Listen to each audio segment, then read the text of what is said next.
Mesdames et messieurs, bonjour, bonsoir. Tout dépend de l'heure à laquelle vous écoutez cette vidéo chez vous.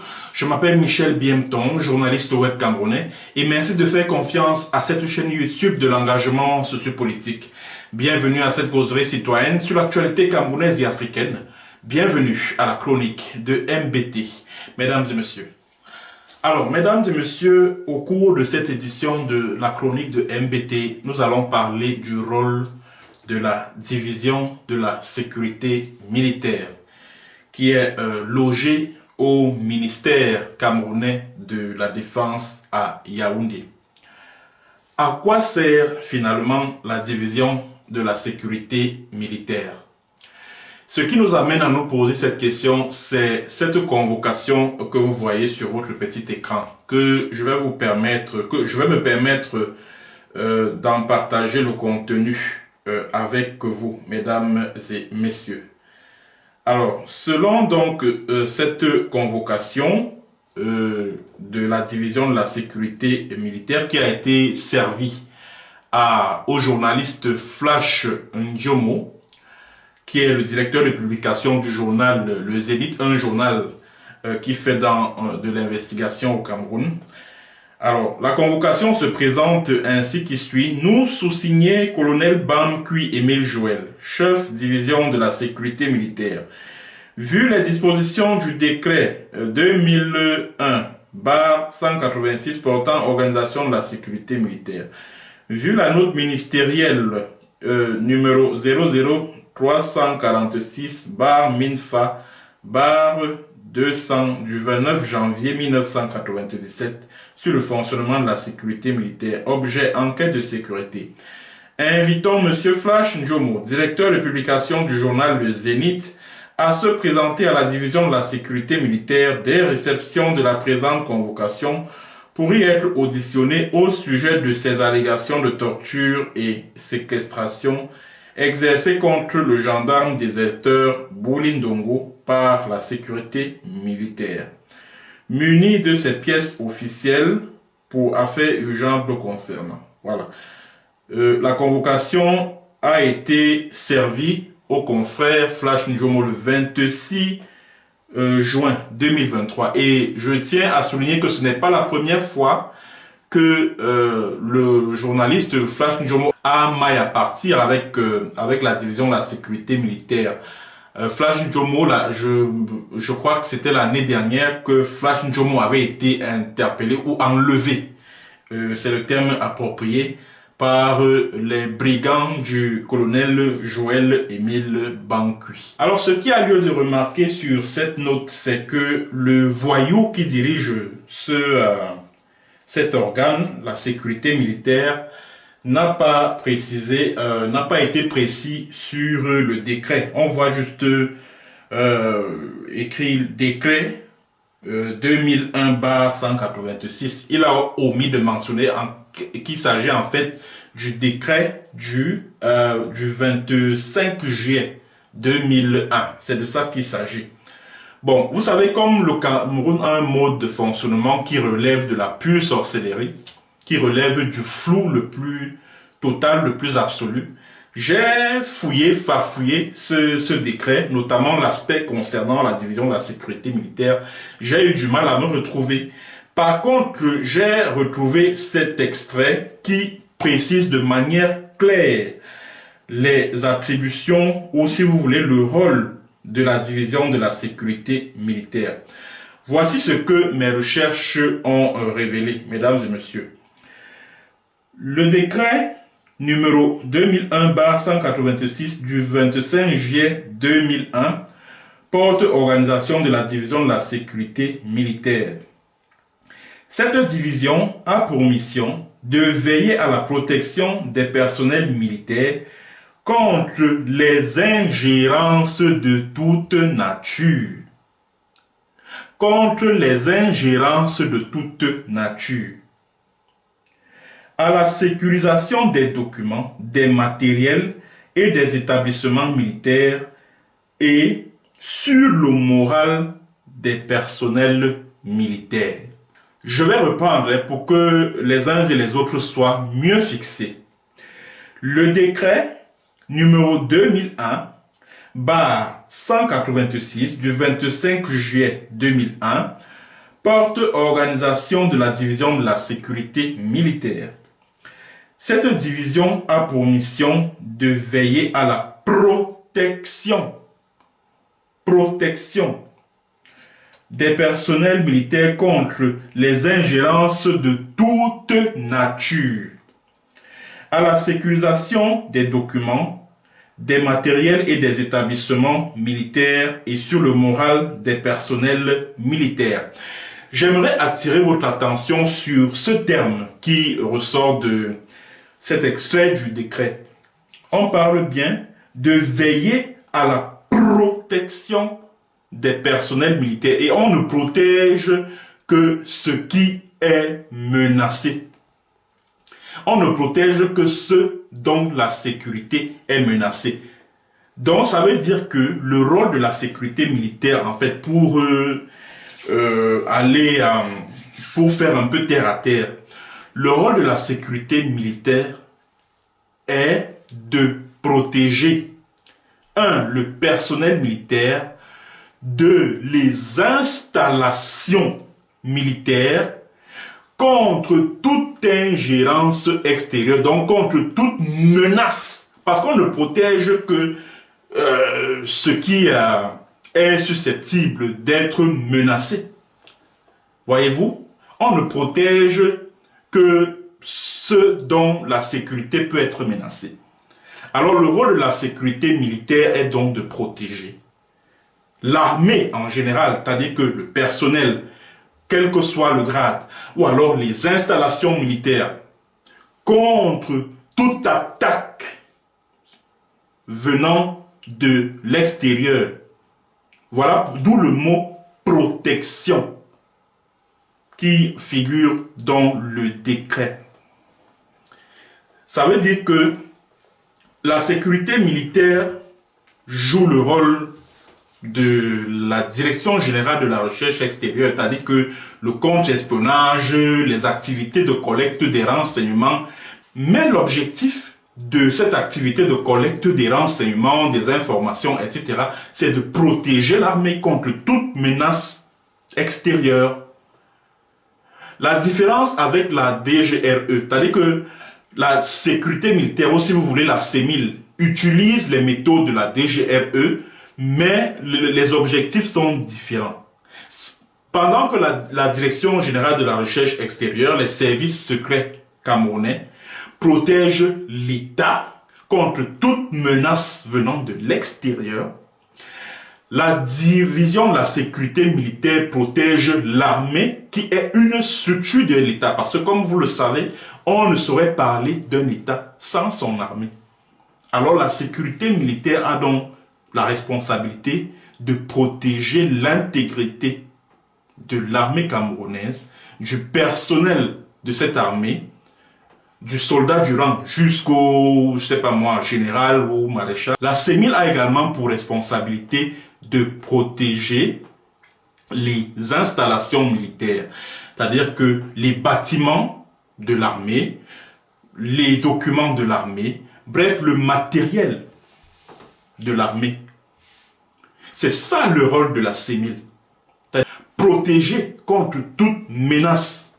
Alors, d'où vient-il que le colonel Joël-Émile Bamkui ait tendance à s'en prendre à des personnes qui ne constituent aucune menace vis-à-vis de l'armée, vis-à-vis des forces de défense et de sécurité du Cameroun, à savoir les activistes, les journalistes, les lanceurs d'alerte, les cyberactivistes, les défenseurs des droits humains, etc., etc.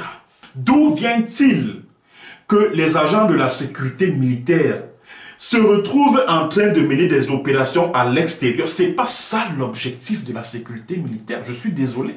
C'est vrai que les menaces vis-à-vis de l'armée peuvent venir de l'extérieur.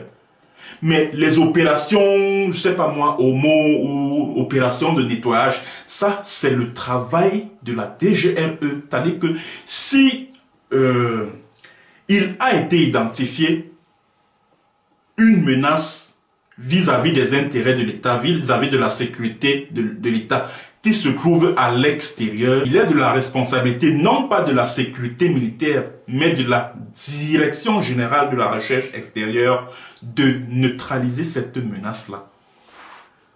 Or, plusieurs fois, Bankui Émile envoie ses agents pour aller mener des opérations à l'extérieur, pour aller enlever des gens, pour aller tuer des gens, etc. Comme quand il s'agissait de moi. C'est-à-dire que le type se vantait auprès de ses proches, de ses collègues, de ses collaborateurs, en disant que voilà, que Michel Biemton sache que là où il est au Burkina, là-bas, il n'est pas en sécurité, blablabla, blablabla. Je mène les opérations à travers le monde, je peux le tuer, je peux même le faire arrêter là où il est au Burkina là-bas et ceci, oui, parce que j'ai des entrées au sein de l'armée burkinabé, j'ai des camarades de l'école de guerre de Simbok qui sont là-bas, blablabla, blablabla, blablabla. C'est pas ça le rôle de la sécurité militaire. C'est la DGRE qui doit mener des opérations à l'extérieur. Voilà pourquoi Bankui Émile, le voyou, le trafiquant de diamants et d'or à l'est du Cameroun, et Eko Maxime, le patron de la DGRE qui est en ce moment en prison dans le cadre de l'affaire Martinez-Zogo, ont toujours eu des conflits de compétences parce qu'on ne sait pas qui fait quoi. Bankui Émile étant complètement égaré, perdu à la division de la sécurité militaire, se retrouve parfois en train de jouer le rôle de la direction générale de la recherche extérieure. Donc il est complètement perdu à la division de la sécurité militaire, comme il est même un analphabète juridique qui ne comprend rien de ce que c'est qu'un texte, de ce que c'est qu'une loi, un décret. Il ne sait pas interpréter une loi, il ne sait pas interpréter un décret. Il se retrouve en train de harceler, de convoquer les journalistes. En quoi un journaliste comme Flash Njomo, qui a dénoncé les actes de torture que subirait un citoyen dans les cellules de la CEMIL, en quoi ce journaliste-là constitue une menace vis-à-vis de l'armée camerounaise? Aucune menace. En quoi est-ce que le directeur de publication du journal Le Messager, Jean-François Chanon, constitue une menace vis-à-vis de l'armée camerounaise, au point que Bankui Émile exprime le besoin de protéger cette armée-là? Le terme protection apparaît dans le décret, ce n'est pas moi qui le dis. En quoi est-ce que François Chanon représente une menace vis-à-vis de l'armée? Rien que pour avoir écrit que voilà les populations du plateau Atemengue, notamment du côté d'Olezwa, ont été déguerpies par le ministère de la Défense du Cameroun. Rien que pour l'avoir écrit, Bankui Émile le convoque à la division de la sécurité militaire. En quoi est-ce que Jean-François Chanon représentait une quelconque menace vis-à-vis des forces de défense du Cameroun? En quoi?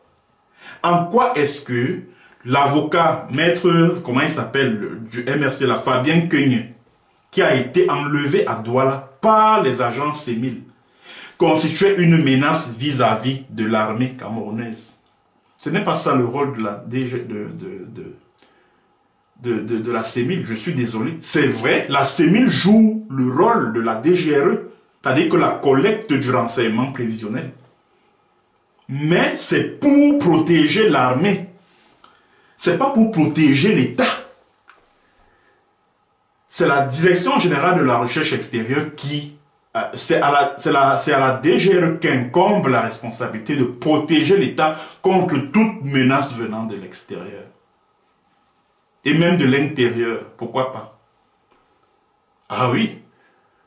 Donc, monsieur Bankui, vous devez aller à l'école du droit, de l'interprétation de la loi. Vous ne comprenez rien aux attributions de la division de la sécurité militaire.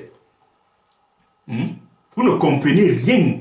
Ce n'est pas tout le petit boucan que vous faites là, le zèle dont vous faites preuve là. Vous pensez que vous serez nommé à la place d'Eko Maxime.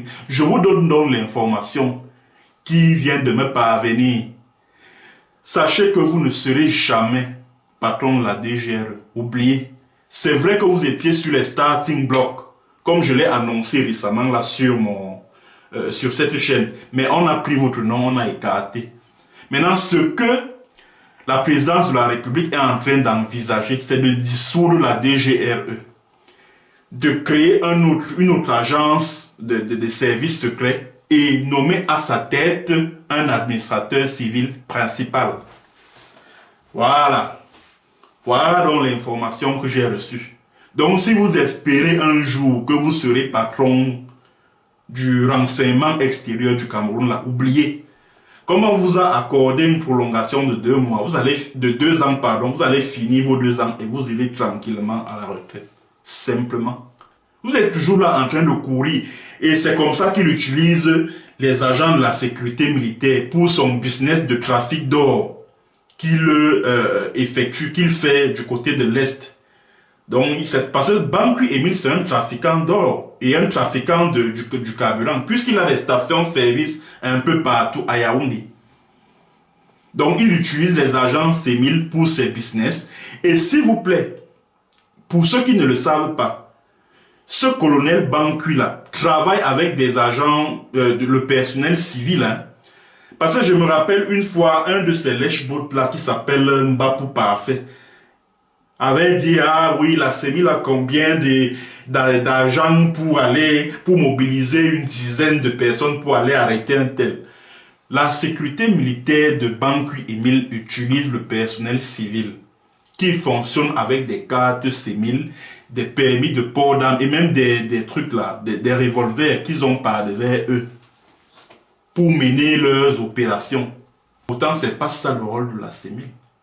Le rôle de la CEMIL, c'est d'empêcher, c'est de contrecarrer toute menace susceptible de nuire à la sécurité et à l'intégrité du personnel militaire et du matériel militaire ou des bâtiments militaires.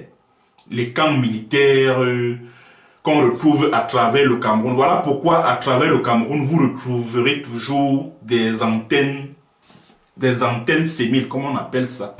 Parce que leur rôle, c'est de protéger justement le personnel et puis le matériel et les bâtiments appartenant à l'armée camerounaise. C'est ça le rôle de la CEMIL. Le rôle de la CEMIL, c'est pas pour faire du contre-espionnage. Non, non, non. C'est pas ça le rôle de la CEMIL. C'est pas ça. C'est pas ça. Parce que là, c'est empiéter sur le rôle de la DGRE. C'est de ça qu'il s'agit. Donc, Banqui, comme tu penses que tu es protégé par Paul Biya parce que tu fais partie de son cercle restreint de renseignants, etc., etc., il te protège. Sache qu'un jour ou l'autre, tu comprends, un jour ou l'autre, encore que toi-même tu es conscient que bientôt tu iras en retraite. Donc, ça ne sert à rien. Tout le zèle dont tu fais preuve là, ça ne va te mener nulle part. Ça ne va te mener nulle part. Nulle part. Parce que cet individu qu'on appelle Banqui Émile a pris cette CEMIL et l'utilise pour ses business personnels. Dans les histoires de trafic de drogue, vous retrouverez des agents CEMIL. Dans les histoires de trafic d'or du côté de l'Est et en Centrafrique même, vous retrouverez des agents CEMIL qui sont impliqués dedans. Donc ce Banqui Émile est complètement perdu, il ne sait même plus finalement à quoi c'est, c'est-à-dire que il ne sait même plus à quoi c'est finalement cette sécurité militaire. Il est complètement perdu à ce poste-là. Il est perdu. Il est perdu. Il a essayé ça avec moi, je lui ai dit que mon ami, les bêtises que tu fais aux autres là, c'est pas avec moi. Ce n'est pas avec moi. Aujourd'hui, il dit que Banqui Émile, tu dis que tu vas écrire un livre, hein, que tu vas écrire des mémoires, tu vas mettre mon nom dedans. C'est ça, non? Tu n'as encore rien vu. Tu n'as encore rien vu. Quand tu me tamponnais en 2018, là, tu ne savais pas que tu avais affaire au pire cauchemar de ta vie. Mon ami, ce que tu as fait là, mon ami, moi j'ai juré que tout le restant de ta carrière là, je serai au rendez-vous. Je serai à ton rendez-vous. Sois-en sûr. Tu passes ton temps à harceler les Camerounais, les journalistes qui font leur travail. Toi, tu es qui pour qu'on ne dénonce pas? La sécurité militaire, c'est quoi pour qu'un journaliste ne la dénonce pas? Toi, tu es qui pour qu'on ne te dénonce pas? Tu es quoi? Tu représentes quoi pour ce pays? Amogo Belinga se frappait la poitrine là-haut, vraiment. Ah, je crains qu'il dans ce pays, ah, vrai, j'étais à parler comme ça, tu perds la tête. Le voilà qui est tout petit comme ça, là, comme un agneau à la prison principale de Yaoundé. Des gens se frappaient la poitrine comme toi, Banqui Emile. Aujourd'hui, ils sont où? Il faut continuer avec tes conneries, tes bêtises là, tu comprends? Continue dans cette lancée. Comme tu penses que Paul Biya te protège trop et que qu'il ne t'arrivera rien, tu peux te permettre de faire ce que tu veux, à qui tu veux, comme tu veux et quand tu veux. Il faut continuer. Il faut continuer. Les faux chivés ont fait tout ce que tu faisais là. Ils sont finis comment? Ils sont finis comment? Bon, alors chers followers, merci d'avoir suivi cette énième édition de la chronique de MBT. N'oubliez pas de partager la vidéo, n'oubliez pas également de liker la page, de vous abonner à ma page YouTube Michel Biemtong. À très bientôt pour une autre séance et sur un autre thème. Bonjour, bonsoir.